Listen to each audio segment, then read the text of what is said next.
All right, so we're going to look at these other four graphs today, and we'll start practicing how we transform them and things like that tomorrow. So what may help you guys get started is either use your graph paper you have or print another one, but lightly trace in a sine graph, and then on a separate grid, lightly trace in a cosine, because we know cosecants and secants are just reciprocals of those guys. Because if we take the original, it should help us in getting the shape for the other ones. Okay, we've used this table for a couple days now to transform these guys. So if we want to do a cosecant, then we just got to do the reciprocals of this. So sine of 0 is 0. If you reciprocal is 0, that's going to go on the bottom. That's going to go undefined. Okay, reciprocal of 1 is still a 1. Reciprocal of 0 is an undefined.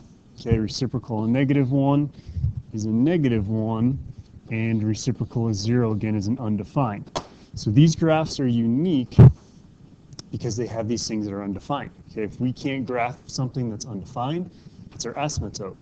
So the dashed lines. Okay, and these are going to be vertical asymptotes.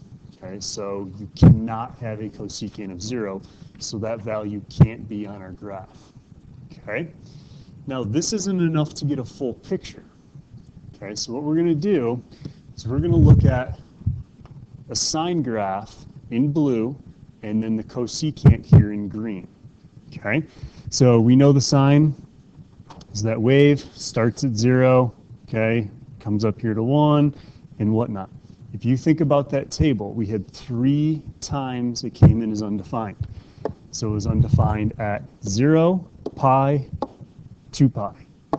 So at 0, at pi, and at 2 pi, it's undefined. So we put asymptotes in, okay, with the red there. Now, we said reciprocal of 1 was 1. We said reciprocal of -1 was -1. Now, to get this other shape here, all we're really doing is taking the reciprocals.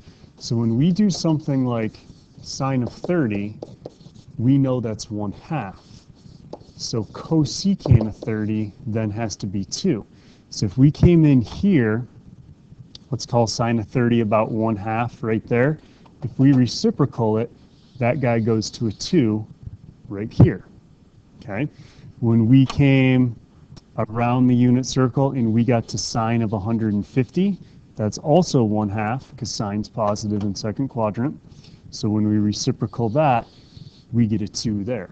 Okay, so those are the easy values for us, 1, 2, and a 2. Now all the others just come in from doing a reciprocal. So let's say this guy right here is, I don't know, 5/6. Okay, well when you reciprocal that, it's going to be 6/5, which makes it just a little bit bigger than 1. Okay, let's say this guy right down here is going to be like 0.2. Okay, if you reciprocal 0.2 or 2/10, you get 10 over 2, okay, which makes it a really big number. So when you reciprocal small numbers from down here in the wave and you take the reciprocal, they become big numbers, okay? And that's what the graph of the cosecant looks like. So if we take, you know, whatever this guy was right here, we reciprocal it, it's going to be an even bigger number, okay? So reciprocal of a small number is big number, reciprocal of a bigger number makes it smaller. So all we care about again is 1 period. Okay, so you need to give me from here to here. You need 1, basically kind of a parabola-ish, maybe, going up this way, and you need 1 parabola coming down this way, okay, to get the full thing in there. So if you want to think about 5 points, you can say, you know, asymptote is 1, there's 2, there's 3, there's 4, there's 5, okay, but make sure you get the actual, the U-shaped things in bounded by those asymptotes. Okay, so we'll talk how we start transferring all those around. Same idea for a cosine now. If we want to look at a secant, let's make a table for it. Okay, reciprocal 1, we reciprocal a 0, we reciprocal a -1, we reciprocal of 0, we reciprocal of 1. So this guy has 2 undefineds, whereas the cosecant had 3 undefineds. Okay, but it's going to be the same idea. So if we plot these guys right now, again, that's not enough points. But if we look at this, here's what a secant looks like. It's exactly like a cosecant, just shifted. So if we took this asymptote right here, and we literally moved everything over half of a pi, it matches up exactly with this guy. Okay, this asymptote used to be back here. We're just shifting it over. Okay, cosines and sines are kind of the same thing, just shifted. So a secant and a cosecant should be the same thing as well.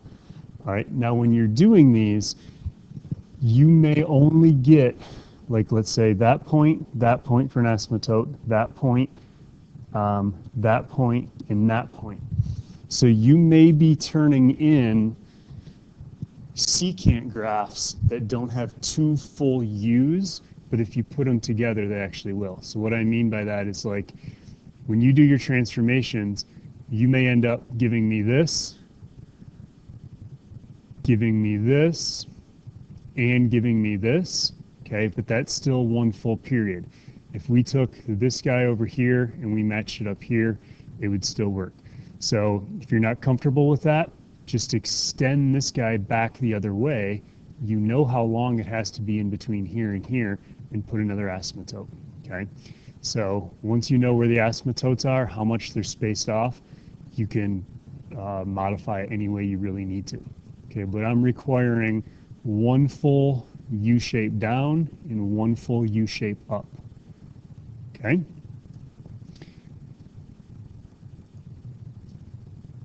So all the same transformations that we've worked on today in class can be used.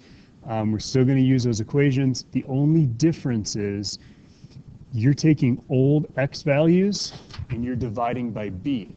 Well, if you take an undefined and you divide it by b, it's still undefined. So you're literally just shifting your asymptotes left and right. So if you have something like, you know, you're trying to shift this undefined, well, you're just going to add the c shift or subtract the c shift, whatever you would try and do, because an undefined divided by b is still undefined. Okay, so we'll start practicing some of those tomorrow. Okay. Don't worry about that. And we'll do tangents in part 2. See you then.